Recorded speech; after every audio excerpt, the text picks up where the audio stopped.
Assim como a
Que a graça e a paz do nosso Senhor Jesus esteja com cada um de nós, hoje e para todo sempre. Amém?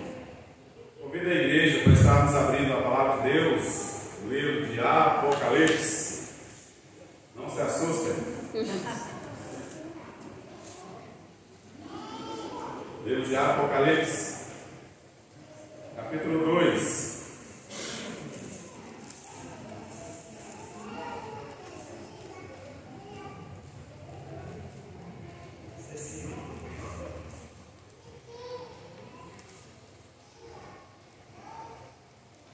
A ênfase da mensagem, da reflexão dessa noite está no versículo 5, no versículo 4 e 5. Mas nós iremos ler dos versículos 1 ao 7, para entendermos o contexto da palavra.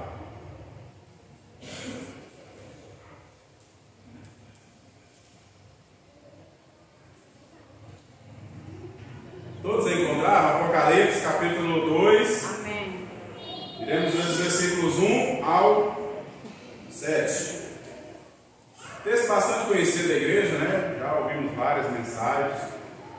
Deus já falou muitas das vezes com a gente, né, com o seu povo através desse texto, e hoje não será diferente.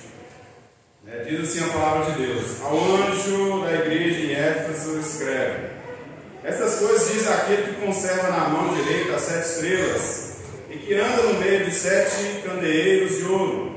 Conheça as tuas obras, tanto o teu labor como a tua perseverança, e que não pode suportar homens maus, e que pusestes à prova os que a si mesmos se declaram apóstolos, e não são, e os achastes mentirosos. E tens perseverança, e suportastes provas por causa do meu nome, e não me deixastes esmorecer.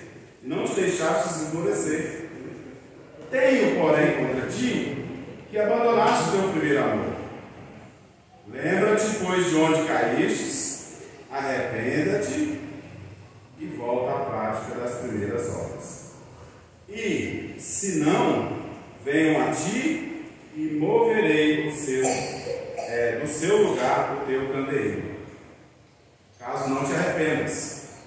Tens, contudo, a teu favor que odeia as obras dos nicolaítas, as quais eu também odeio. Quem tem ouvidos, ouça o que o Espírito diz às igrejas. Ao vencedor, dar-lhe-ei que se alimente da árvore da vida que se encontra no paraíso de Deus. Amém? Vamos orar mais uma vez? Senhor, nós nos rendemos a Ti já essa noite, em louvor e adoração. Nós já nos rendemos a Ti, ó Deus, rogando que o Senhor fale conosco essa noite e não nos permita dispersar, ó Deus, por nenhum momento, da palavra que o Senhor tem para cada um. Que Teu Espírito Santo, Deus, conduza a mensagem, ó Deus, não da forma que eu preparei, pensei, mas do jeito que o Teu Espírito Santo conduziu, ó Deus, a palavra, que ela seja, ó Deus, exposta e que alcance o coração do Teu povo que precisa da Tua palavra, que precisa da Sua instrução, que precisa ouvir a voz do Senhor, não a minha, nem a dos pastores e nem de ninguém que sobe nesse altar, que não é da igreja presbiteriana, mas do Senhor Jesus. O Senhor assim nos abençoe essa noite e fale aos nossos corações. É o que te pedimos em nome de Teu Filho Jesus. Amém. Irmãos, esse texto, né, como eu já disse, é um texto bastante conhecido da igreja. E nós vamos nos ater só no versículo 4 e 5, porque esse texto especificamente, todas as vezes que eu leio, eu sempre reflito sobre ele. Eu sempre faço uma análise na minha própria vida, porque ele sempre me incomoda a fazer uma reflexão de como anda a minha vida religiosa desde o dia que eu entreguei minha vida para Jesus. Então, todas as vezes que eu ouço esse versículo, que eu tenho que falar sobre esse versículo, né, específico, é o versículo 4 e 5, que eu ouço outras mensagens, que eu escuto na rádio, que eu vejo num panfleto, ele sempre mexe comigo. E esse versículo ele me traz memórias, umas boas e outras não tão boas assim. E uma das memórias que eu gostaria de compartilhar com vocês essa noite, que me traz, toda vez que eu leio esse versículo, eu sempre me remeto ao dia que eu me encontrei a Jesus, que não foi na igreja, foi num velório, né, de uma missionária pregando ali no velório. A semente foi lançada num velório, 30 dias depois estava o Kelso novamente no velório, e aquela mesma mulher pregando, e aí eu resisti. E aí eu fui chamado pelo Evangelho, eu fui chamado pela mensagem da salvação. Aquele dia o Senhor marcou um encontro comigo, um momento de dor, de luto, onde as pessoas estavam chorando e eu estava me alegrando porque eu estava encontrando Jesus. Eu estava encontrando a salvação. Jesus alcançou meu coração, né? E então, nos meus conflitos, sem saber, né, nada, eu falei, agora, onde eu vou servir a Deus? E aí alguém, né, falou assim para mim, alguém não, perdão, Senhor. Eu lembro de eu um dia sentado, né, eu escutei na minha mente assim, olha, procura saber qual igreja que é daquela mulher lá que pregou, né? Porque foi ela que eu usei para chamar você. E aí era missionária carmelita, né? E aí, qual igreja que a senhora é? Um dia eu perguntei para ela. Ela, eu sou da igreja presbiteriana. Aí eu estava de férias, e eu falei assim, então eu vou frequentar a igreja presbiteriana. Aonde tem uma lá perto da minha casa? Onde você mora? Eu moro lá no Leontino. Beleza, tem uma congregação lá, né, chamada Iores. E aí você frequenta lá. E beleza, cheguei na igreja. Meus primeiros contatos com pessoas aqui na igreja foi com o Zé Carlos. Ele está presente, para a glória de Deus. Cardoso, né? Reinaldo e o Wesley. Foram as primeiras pessoas que eu me aproximei, me identifiquei, foram as minhas referências na igreja, né? E eu me lembro muito bem, irmãos, de todas as atividades que aconteciam na igreja, eu estava presente. E eu falava assim, olha, o que tem para fazer nessa igreja? Está aqui uma testemunha que não me deixa mentir, que é o Zé Carlos, né? Ainda tem ele aqui, graças a Deus. E não vai deixar eu mentir, que várias vezes eu chegava e falava, o que tem para fazer nessa igreja? Eu já perdi demais meu tempo a Satanás. Agora eu vou dedicar minha vida para o Senhor. O que tem para fazer nessa igreja? Ah, tem sopão, lembra do sopão? Lá, fazer o sopão lá no evangelista, dar comida para o pessoal e pregar o evangelho. Ó, tem equipe de louvor, quero equipe de louvor. Ó, tem o PH, quero o PH também. Ó, tem Jotão, quero também. Eu queria tudo. E uma certa vez eu escutei alguém falando assim, gente, numa reunião da igreja, eu escutei alguém falando assim, gente, vamos aproveitar o novo convertido, porque vai se esfriar. Rapaz, vamos aproveitar porque ele está chegando agora, né? Não conhece. Eu falei assim, mas peraí, eu assustei com aquela mensagem. Eu assustei com aquela palavra. E eu cheguei a comentar com os irmãos. Falei, mas gente, como é que é isso? Quer dizer que eu vou perder isso que eu ganhei? Por quê? Eu vou me esfriar na fé? Eu vou ficar desmotivado? Eu vou me paralisar? Mas como é que é isso? A gente, com Deus as coisas não é diferente, não. A gente não vai progredir. Eu vou retroceder. Sem nenhum entendimento muito de Bíblia, não tinha muito lá esse negócio de conhecimento de Bíblia, eu não conhecia a Bíblia ainda. E eu fiquei preocupado com aquilo. E os anos se passaram, né, irmãos? E eu não estou aqui condenando a pessoa que falou essa frase, não, porque hoje eu entendo essa pessoa. Por quê, irmãos? Por que eu entendo essa pessoa hoje? Não que eu acatei aquela palavra, mas aquela palavra foi algo que me inspirou a não deixar apagar o que Deus colocou na minha vida. Por mais que as circunstâncias do meio que eu estou, ou que eu estou vivendo, nos permite isso. Os machucados, as contrariedades que a gente vive na nossa vida evangélica, às vezes com pessoas que a gente nunca esperava ter uma decepção. O que aquela pessoa estava me falando é isso, não, você vai sofrer tanto, você vai machucar tanto dentro da igreja que você vai esfriar. E hoje eu compreendo. mas eu não recebi aquela palavra para a minha vida. E 23 anos de igreja, eu vejo muitas pessoas, infelizmente, que receberam essa palavra na sua vida, que hoje não estão mais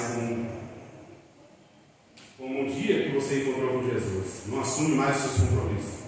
Então esse exame, eu faço ele, todas as vezes que eu leio essa palavra, eu faço, peraí, deixa eu dar uma olhada na minha vida como é que está. Eu estou regredindo ou eu estou instável, ou eu estou começando a crescer um pouquinho? Para a glória de Deus, tá? Então, esse versículo, né, nós vamos ver aqui, que o Senhor estava apontando que a igreja estava com um problema. Então, me traz a examinar a minha vida, e é nesse sentido que eu gostaria de pensar hoje na igreja, sobre o tema, examinando a vida espiritual. Uma hora ou outra, irmãos, você não vai no hospital fazer exame? Vai ou não vai? Às vezes a gente só vai a hora que aparece, né? Mas vai. Uma hora ou outra a gente tem que fazer um exame na nossa vida, seja ela física e agora hoje especificamente espiritual, né? E eu vou falar para vocês, quando a gente olha para a doença física, existem várias doenças que começam silenciosamente a aparecer sem sintomas na nossa vida. É ou não é? Como por exemplo, diabetes. Diabetes. Aí eu fui fazer um exame esses dias, o médico olhou lá e falou assim: meu filho, você está pré-diabético. Eu falei: como assim, velho? O cara está no esbelto, fitness como eu? Hã? Não estou sentindo nada. Como assim, diabetes? Fui fazer um exame de rotina cardíaco, né? Que eu faço todo ano. Para ver como é que é o coraçãozinho, excesso de peso, né? Então, beleza. Aí não, você está com diabetes aqui. Mas o que provocou o diabetes? Coca-Cola, refrigerante. Eu tenho certeza que é o refrigerante. Por quê? Porque hoje, quando eu meço a glicemia, o dia que eu tomo refrigerante, se eu tomar refrigerante hoje, amanhã eu medir, está 160. E o normal é 100. O dia que eu não tomo refrigerante está 110, 120, então é o veneno é refrigerante. Então, ou seja, existem as doenças silenciosas, pressão alta também. Eu também descobri que eu tinha pressão alta sem saber, não estava sentindo nada. E aí a gente vai fazer exame de rotina e a gente vê que a gente detecta algumas doenças. E existe também doença espiritual muito perigosa.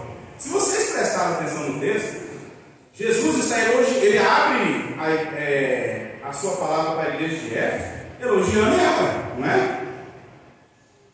A igreja de Éfeso estava muito bem na foto, olha só, né? Conheça as suas obras, tanto teu labor como a tua perseverança, que não pode suportar homens maus, que pusesse à prova os que a si mesmos se declaram apóstolos e não são. Só elogio. E ele termina a carta fazendo elogio, mas ele detecta uma enfermidade na igreja. Jesus detecta uma enfermidade na igreja. Qual que é a enfermidade? Está no versículo 4 e no versículo 5. Qual que é a doença da igreja de Éfeso? Perdeu o primeiro amor. Abandonou o primeiro amor. Trocando todas as palavras, se esfriou na fé. Essa é uma doença muito perigosa, irmãos, no meio da igreja. Esfriar-se na fé. Jesus aqui só tem elogios à igreja, mas essa igreja ela tem uma doença. E se não for tratada, o que acontece quando você tem uma doença e não trata? Morre, você vai pagar um preço muito alto, viver uma vida sofrida, né? Doente. Quem é que gosta de viver uma vida doente? Então, ou seja, precisa de tratar, né? E a Bíblia vai nos falar quais são os sintomas aqui dessa ameaçadora enfermidade espiritual da igreja.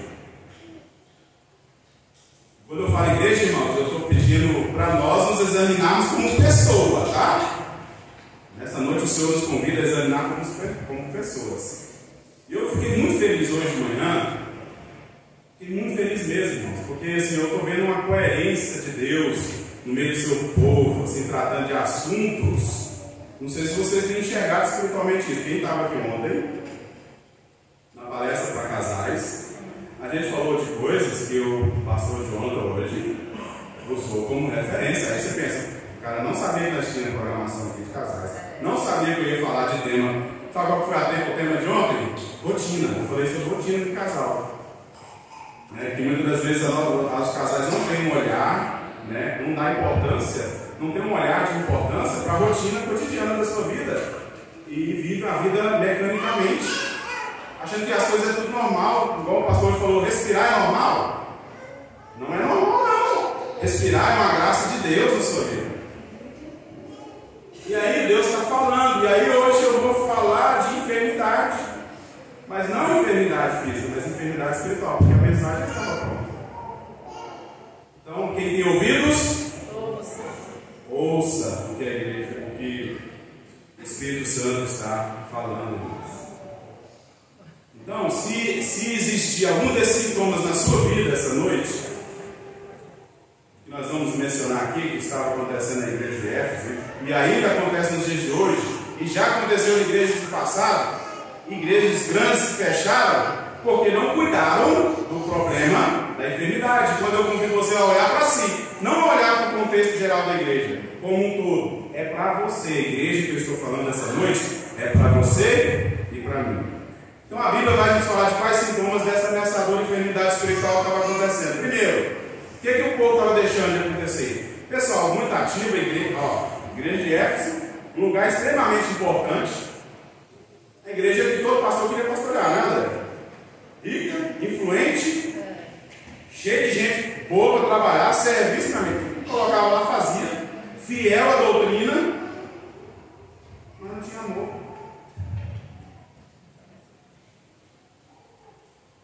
Qual que é o primeiro sintoma do esfriamento espiritual na vida da igreja? Eu, como igreja, relaxamento das práticas devocionais. Tem gente que só tem devocional se vier na igreja. Se não vier na igreja, não tem leitura de Bíblia na manhã, não tem momento de oração, não tem preocupação em ouvir a voz de Deus. Passa a semana inteira só ocupado com a sua rotina e com os interesses pessoais, financeiros de sua família e se esquece de Deus. Então, o primeiro sintoma da doença do esfriamento espiritual dentro da igreja é o relaxamento das práticas devocionais. O período devocional é o tempo diário que o cristão deve observar de oração.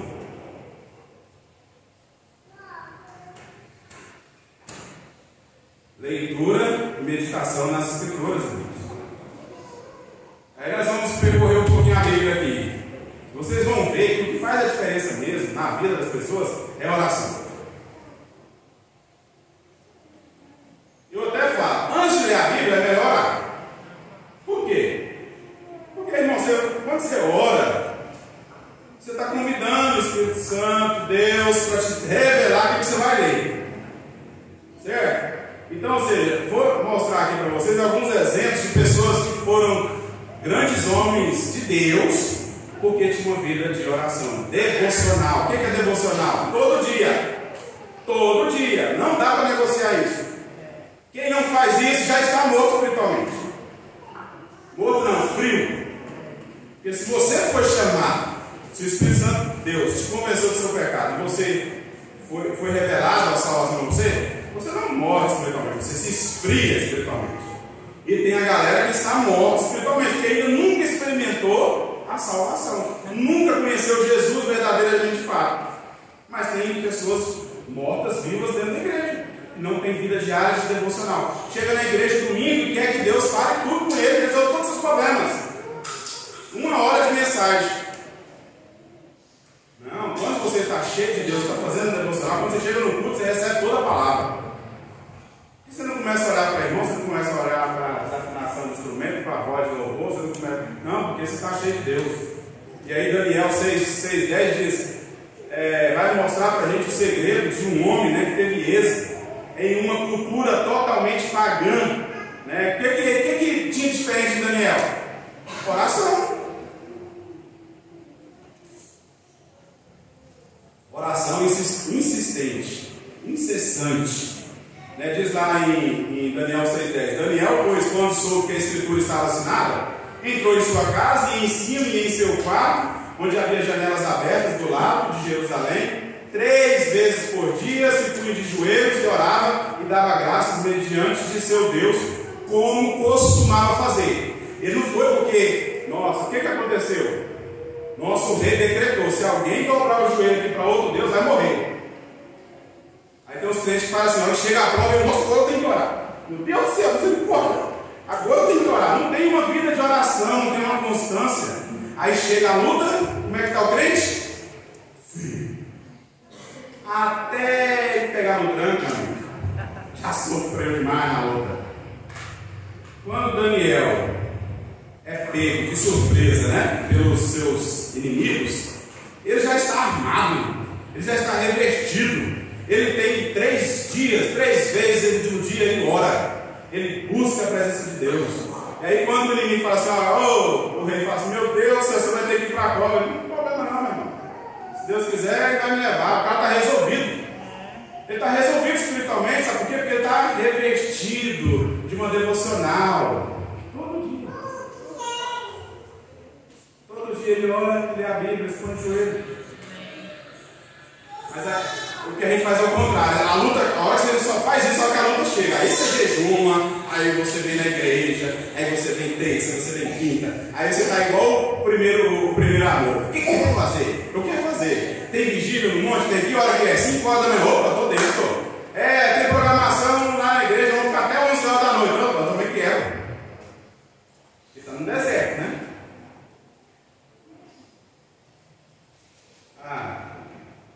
O que diz lá em 1 Tessalonicenses, capítulo 5, versículo 17? Orai sem cessar. Aí sabemos até de qual.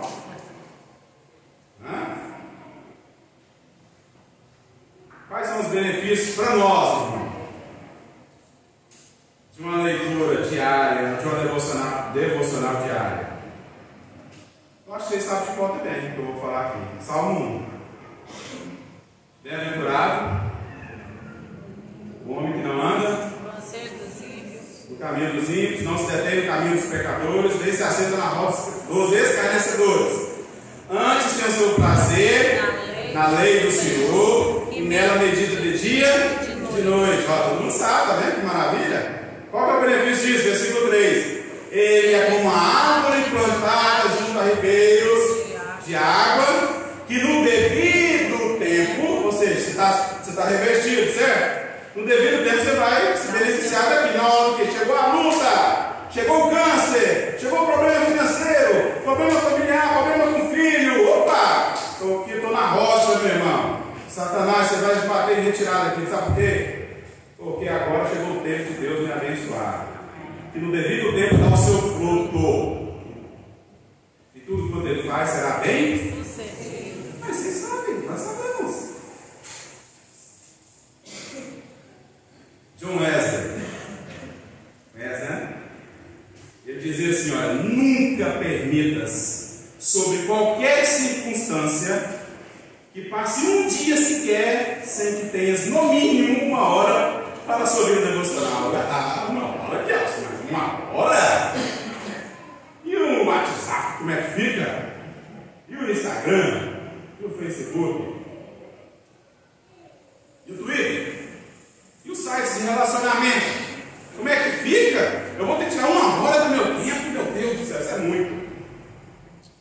John Wesley está falando aqui que é no mínimo, porque ele era mais de 2 horas por dia.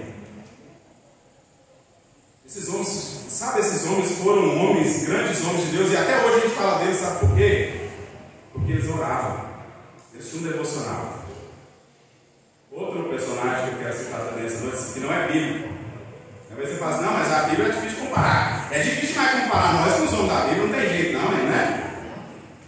Então tá aí John Wesley, século XVIII. John Wesley, século XIX. Quem nasce? George Miller. O que George Miller faz? Um dia ele está orando, a rainha do país chega, né, lá para falar com ele, ele responde assim: fala para a rainha que agora eu não posso atender ela, porque eu estou falando com o rei dos reis. Esse homem não negocia a sua devocional. A prioridade dele é o Senhor. E hoje nós estamos falando dele aqui, porque ele tinha uma vida de quê? De oração devocional.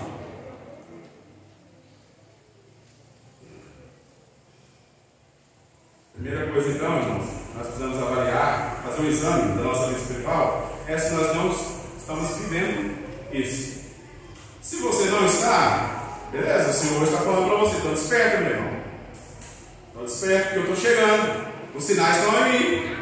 Todo mundo gosta de falar, Jesus está voltando, Jesus está voltando. É linda essa frase, né? Mas você vai estar preparado? Quem esteve aqui hoje de manhã, escutou o pastor falando assim, ó, você nunca sabe se esse será seu último culto.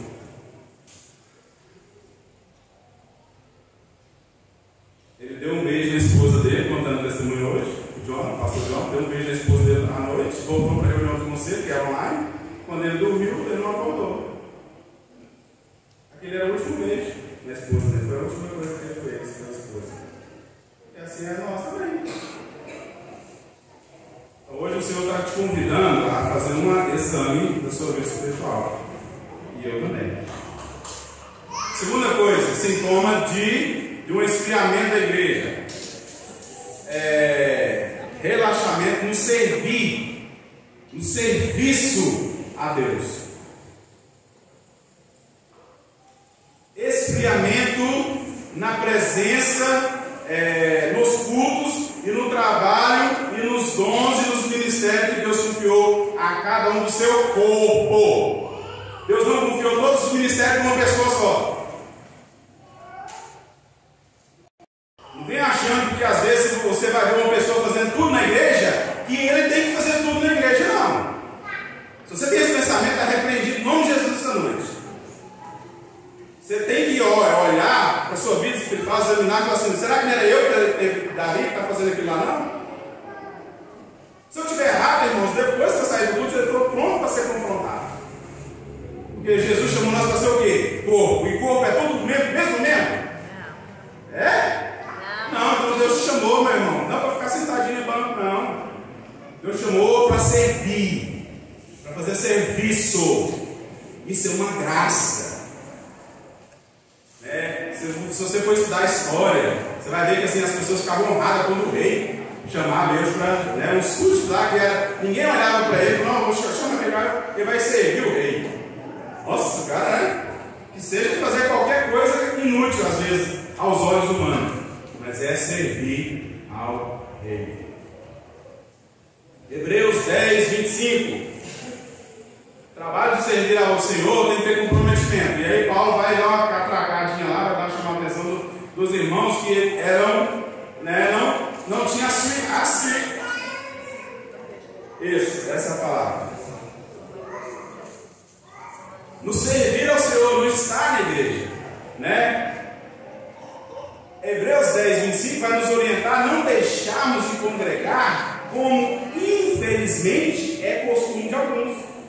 Não deixemos, a palavra não deixemos de congregarmos, como é costume de alguns. Antes façamos as admoestações, e tanto mais quanto vês que o dia se aproxima. Que dia é esse? É com D maiúsculo. Que dia é esse? É segunda-feira? O dia que se aproxima é segunda-feira? Também, né? Está perto de segunda-feira. Mas é o dia do Senhor rasgar os céus, meus irmãos. Aí eu quero fazer uma pergunta para a igreja essa noite. Quem vai assistir depois, quero fazer uma perguntinha para vocês. Na segunda-feira, será que as pessoas pudessem dar aos seus patrões as mesmas justificativas que eles dão para não ir no culto no domingo? Será que você deixaria de trabalhar pela mesma justificativa que você deixou de não vir no culto hoje? Não responda, tá? Não quero constranger ninguém. É só para reflexão. Hoje eu não vou no culto, não. Por quê? Por causa disso. Essa mesma desculpa, você acha que ela é válida lá para o seu trabalho? E agora o negócio começa a pegar, né? Então qual que é a prioridade que você está dando para a sua vida?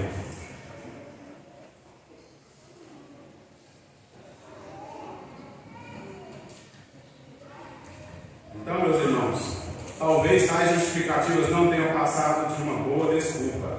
Eu sei perfeitamente, irmãos, tem irmãos com limitações, tá? Tem irmãos com limitações, mas muitas das limitações não nos impedem de cultuar a Deus 1h30. Eu me lembro quando eu pegava a dona Aninha, irmã Aninha, eu saía lá de casa, irmãos. Eu saía lá de casa, não faz para minha glória não, tá? Para a glória de Deus. Eu saí de bicicleta, né, perto do Pavio, para vir para a igreja. E tinha dia que eu chegava aqui, a dona Aninha não estava aqui, eu tinha que ir lá buscar ela. Porque quando eu morava aqui perto, eu fiz o compromisso, quem vai pegar ela sou eu. Mas muitas vezes eu chegava aqui, cadê a Aninha? Não, ninguém pegou. Eu falei, mas gente, não é possível, velho. E eu, como sanguíneo e só ficava às vezes irado. O culto já ficava ruim para mim. Por quê? Porque eu irado, porque não tinha um filho de Deus que morava aqui perto, ele ia deslocar e pegar a mulher. 10 minutos, era só pegar ela, porque ela não dava para subir na cadeira. Então eu tinha que pegar ela, colocar na cadeira, e você não tem noção, ela passava a semana contando as horas para estar no culto.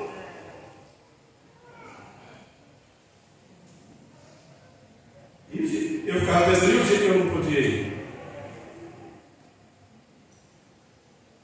Servir a Deus, meu irmão. O que Deus chamou você para quê? Chamou eu para quê? Para fazer tudo na igreja? Hã?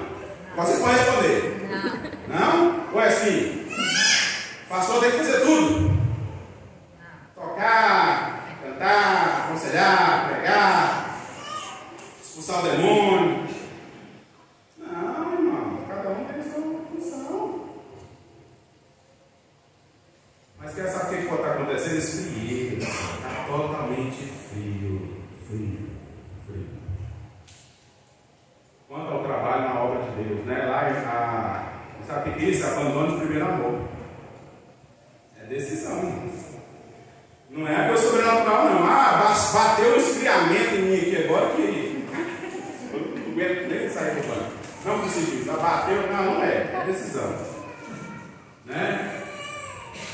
Mateus 24:12. E por se multiplicar a iniquidade, o amor se esfriaria de quase todos.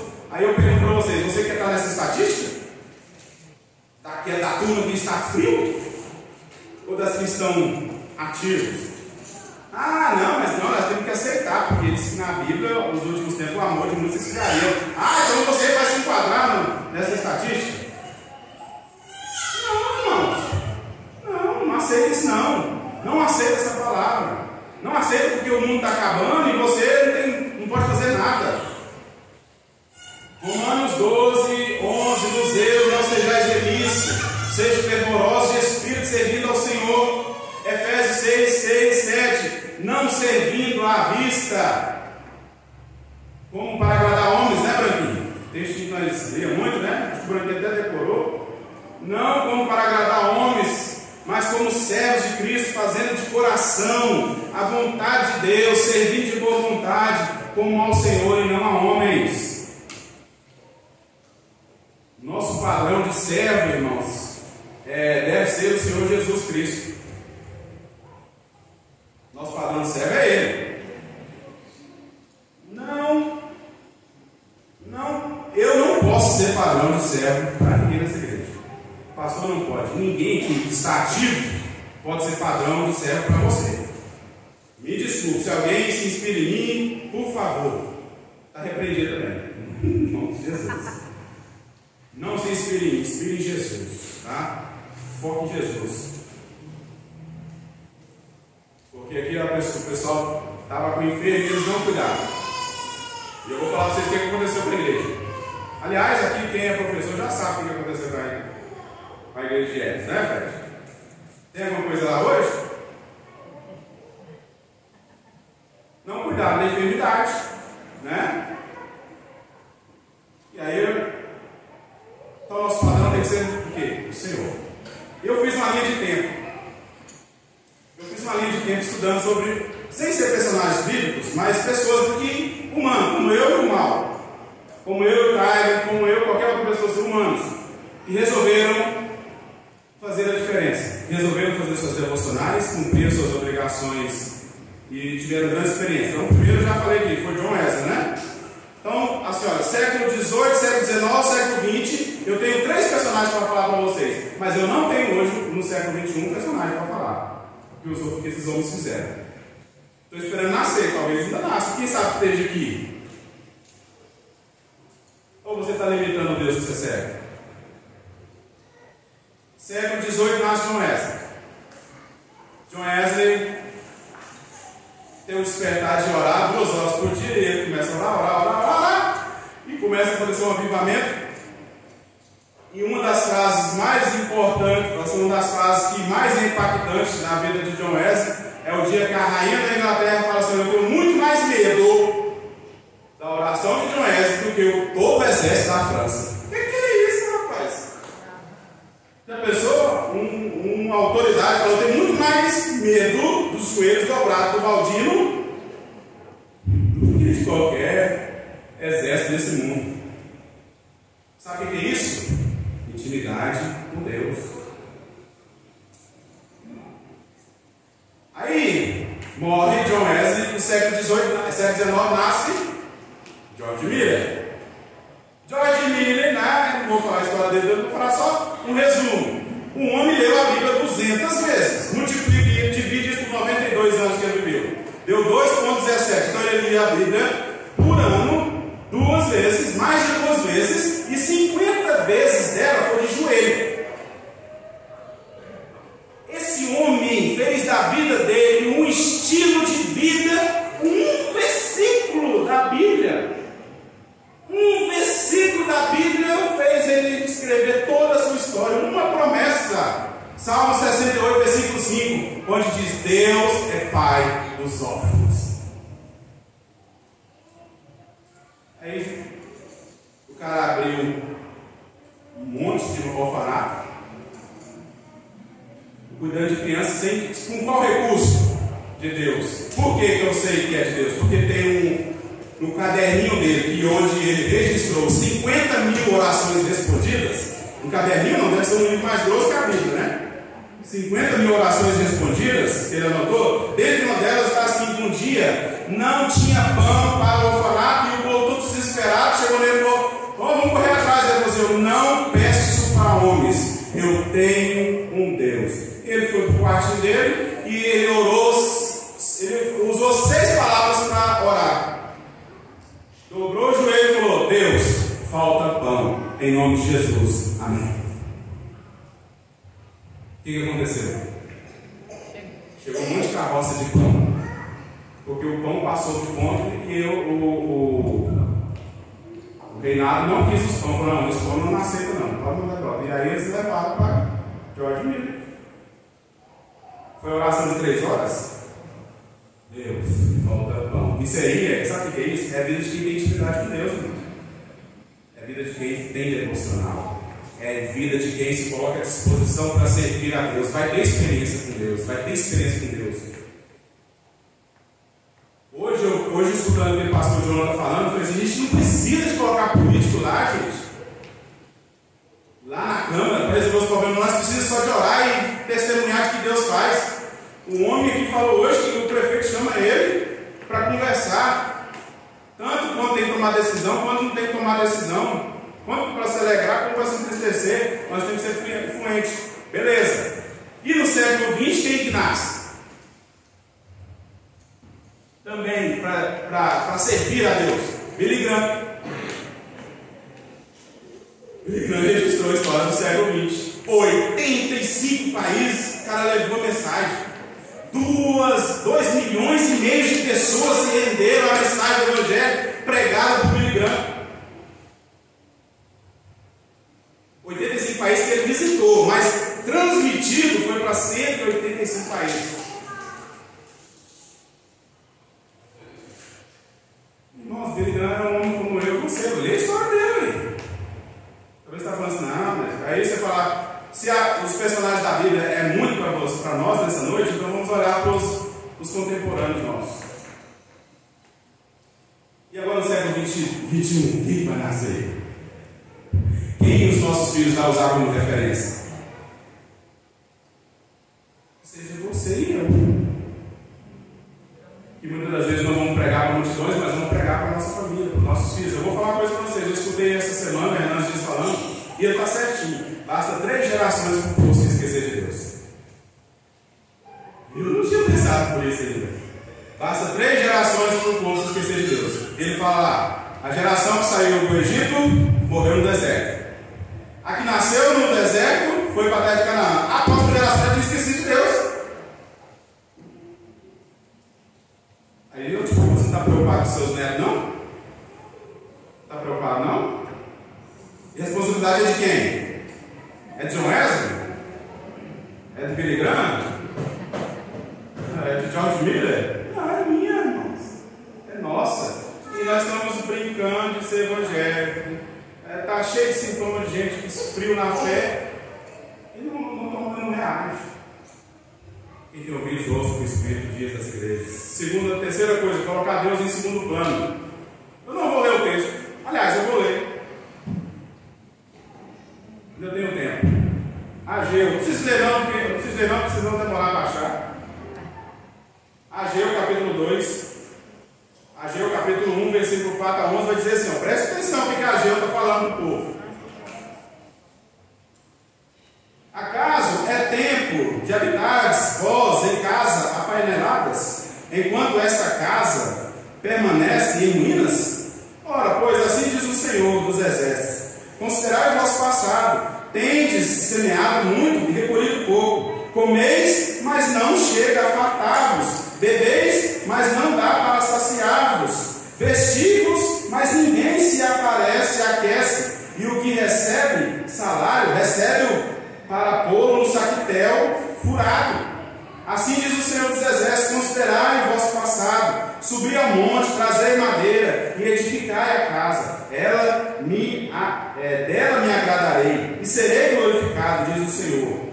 Esperastes o muito, e eis que veio a ser pouco, e esse pouco, quando o trouxestes para casa, eu com um assopro o dissipei. Por quê? Diz o Senhor dos Exércitos: por causa da minha casa, que permanece em ruínas, ao passo que cada um de vós corre por causa de sua própria casa. Por isso, os céus sobre vós retêm o seu orvalho, e a terra os seus frutos. Fiz vir a seca sobre a terra, e sobre os montes, e sobre o cereal, e sobre o vinho, e sobre o azeite, e sobre o que a terra produz, como também sobre os homens, sobre os animais, e sobre todo o trabalho de suas mãos.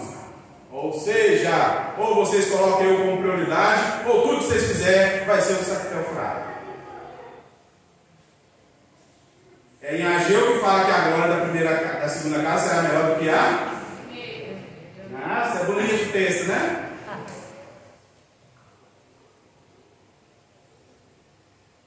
Então não adianta. Coríntios vai falar, vai dar força para a palavra de hoje. Há algum valor na coisa que faz sem amor? Coríntios capítulo 13. Há algum valor nas coisas que fazem sem amor? Sim ou não? E por que a gente faz? E que amor é esse, irmãos? Amor a Deus em primeiro lugar e ao irmão. Não adianta fazer nada, irmãos, se não tiver amor. Deus está pedindo: edifica a sua casa. Edifica a sua casa é você. É engraçado, Deus nunca fica falando que a gente vai para Deus outros, né? Mesmo que a gente esteja certo, Ele sempre convida eu a examinar a minha própria vida. Mateus 6, 24, 33 diz: ninguém pode servir a dois senhores, porque ou há de aborrecer-se de um e amar a outro, ou se devotará a um e desprezará a outro. Buscar, pois, em primeiro lugar o seu reino, a sua justiça, todas as coisas que serão acrescentadas. Isso aqui não é sabe, né?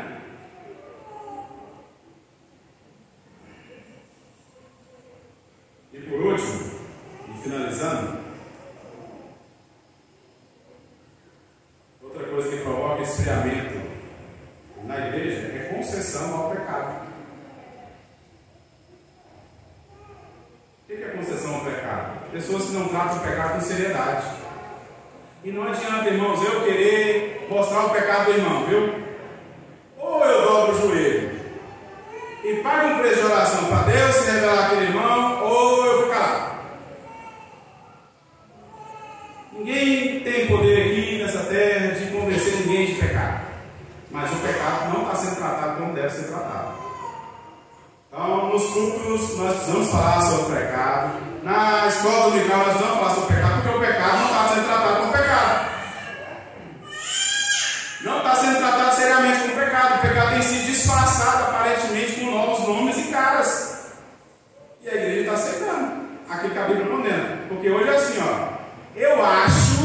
não é pecado. Não, mas o que a Bíblia diz, irmão? Não, mas eu acho, mas é a sua opinião.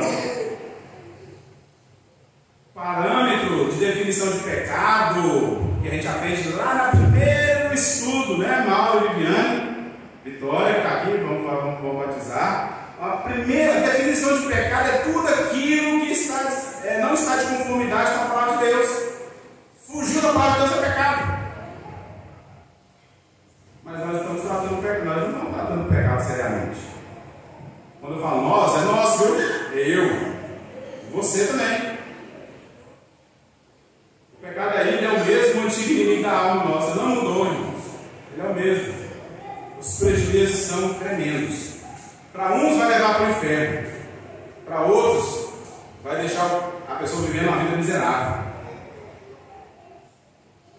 fria, morta, sem viver experiência com Deus, né? A não ser que Deus te mate por 41 minutos, ou que você vá, pega uma Covid, vá para onde fica 30, 40 dias, 60 dias, sei lá, para você começar a valorizar a sua vida com Deus. Não estou falando que o pastor ele era frio, não, tá? Estou falando que tem algumas coisas que Deus permite acontecer na nossa vida pela sua soberana vontade. E aí agora ele falou que nós não sabemos por quê.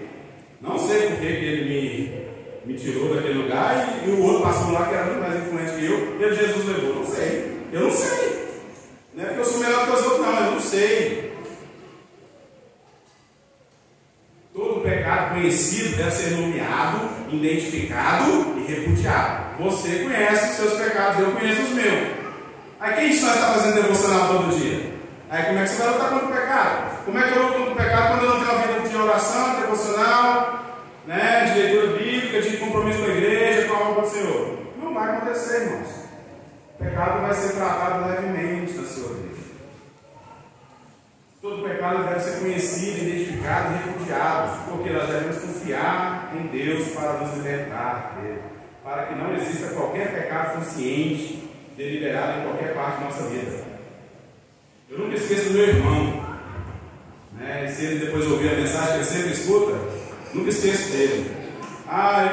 Apresentei Jesus para ele, levei na igreja, ele gostou, começou a congregar, fez profissão de fé e fumando. E aí nos dias dele batizar, ele falou: não vou batizar não, porque eu estou fumando. Eu falei, eu por telefone, falei, e agora, né? Vou orar e vou pedir a Deus me dar sabedoria. Eu falei, pedi para ele, Teres, seguinte,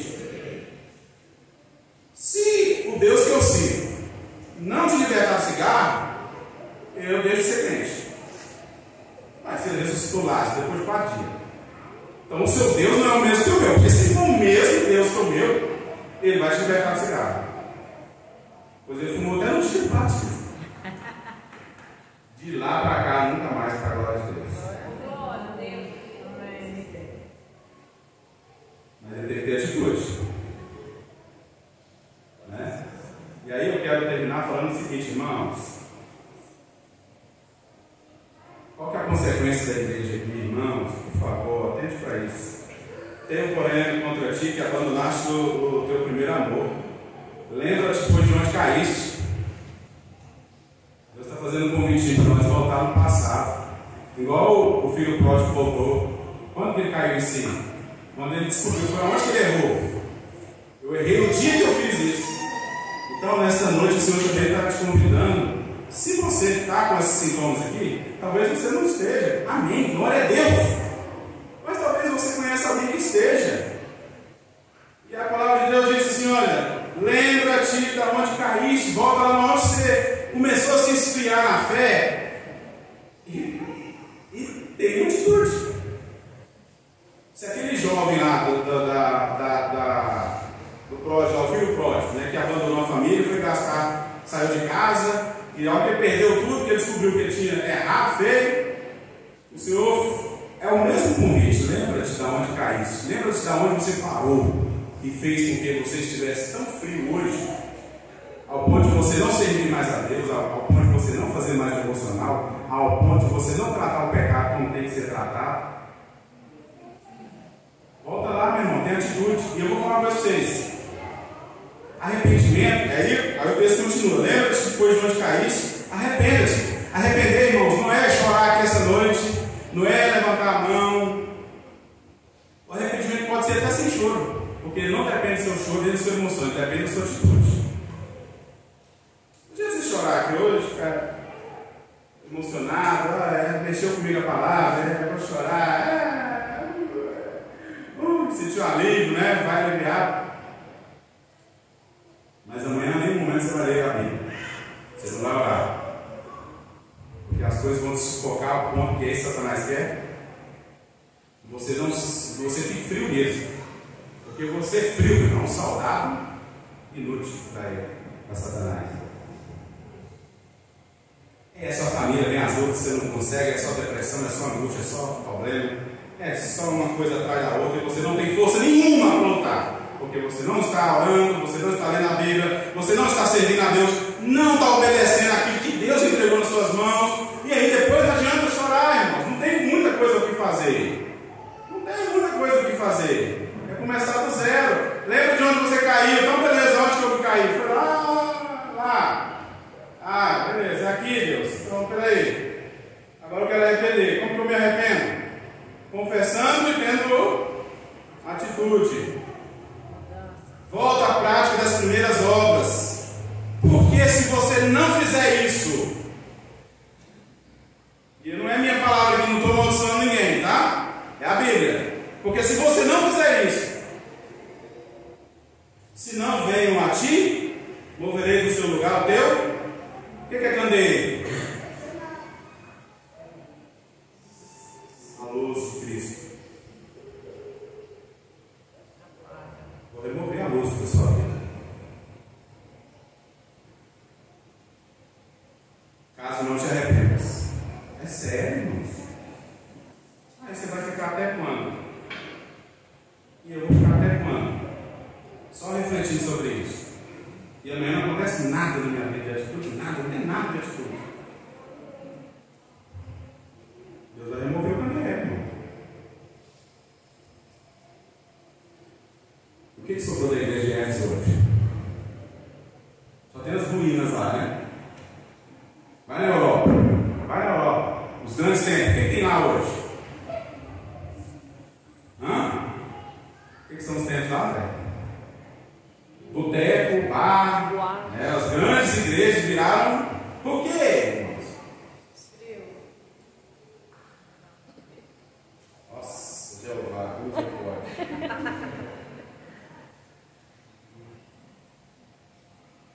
A palavra de Deus não falha, tá?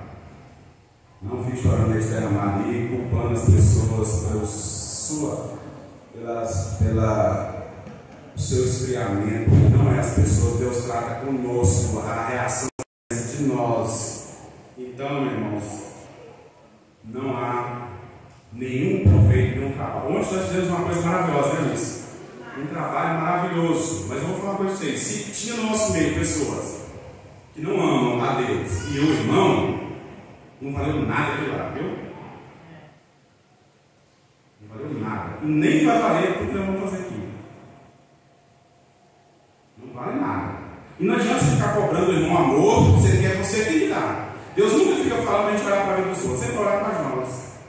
Então, quando eu tenho dificuldade de me relacionar com alguém, irmãos, eu não vou para a pessoa, tem que orar para mim, eu tenho que dar um jeito de relacionar. Eu aprendi isso com minha esposa. Ela falou: gente, eu trabalho com um monte de mulher. E mulher, meu Deus, a minha esposa fala: é difícil porque, né?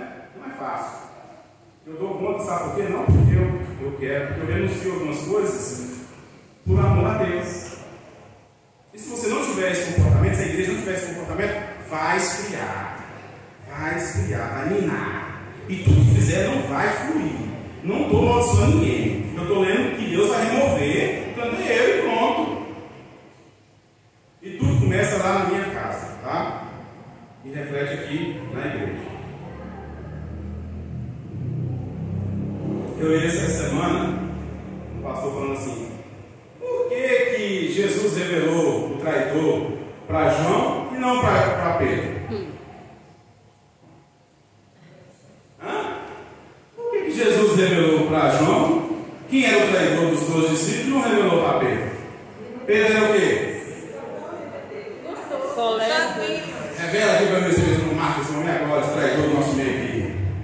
Jesus não quer isso, irmãos. Jesus quer o quê? O apóstolo do amor, quem que é? João. João, é você sabe amar.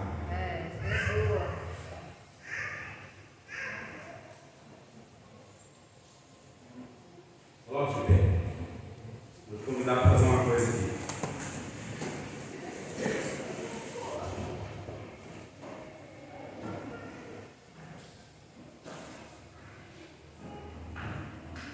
Você vai fazer uma oração cantada, tá?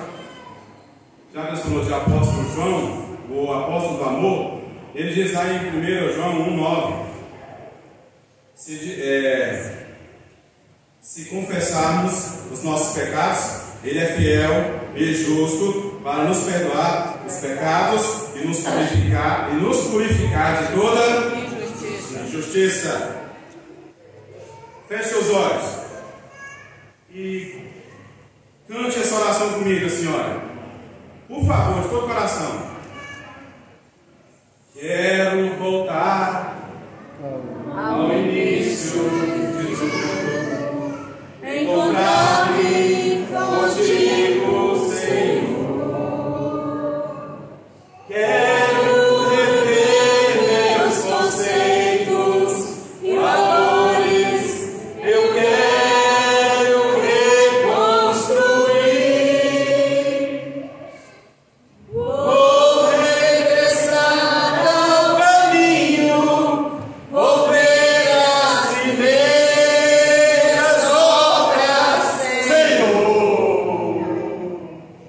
Eu me arrependo, Senhor. Me arrependo, Senhor. Me arrependo, Senhor.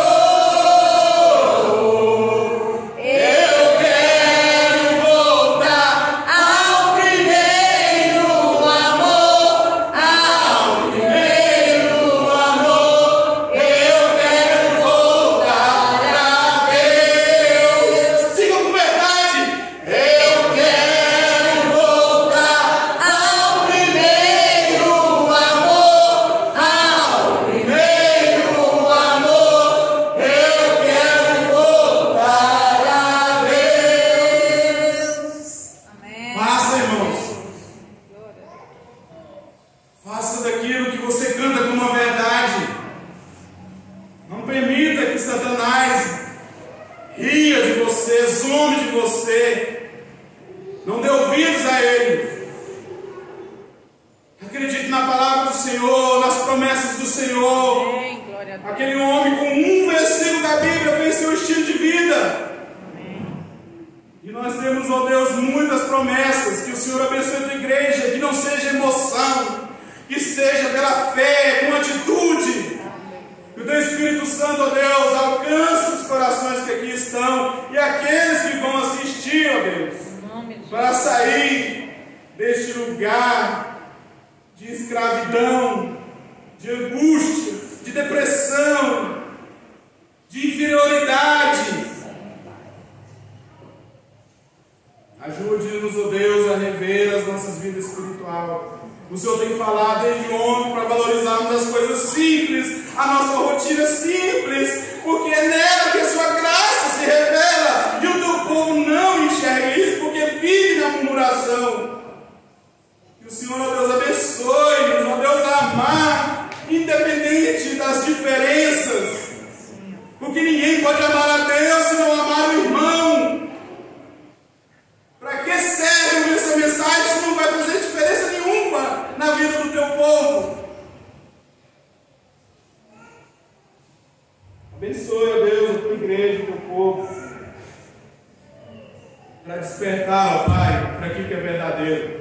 Não deixe ninguém ouvir minha voz, ó Deus, assim como o Senhor falou comigo no meu coração. E o povo, Deus, que está aqui, um pequeno povo do Senhor, ouça a voz do teu Espírito. E que eles tomem posse, quem tem ouvidos, ouça a minha palavra. Não sou eu que estou falando, é a tua palavra, Pai. E a recompensa é desfrutar da árvore da vida, a salvação, a glória eterna, é estar com Cristo, continuando no amor, que é perfeito. Agora é um amor sem defeito, ó Deus. Um amor que não tem defeito.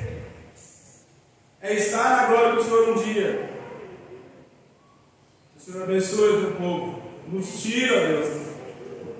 Deixe o teu povo viver.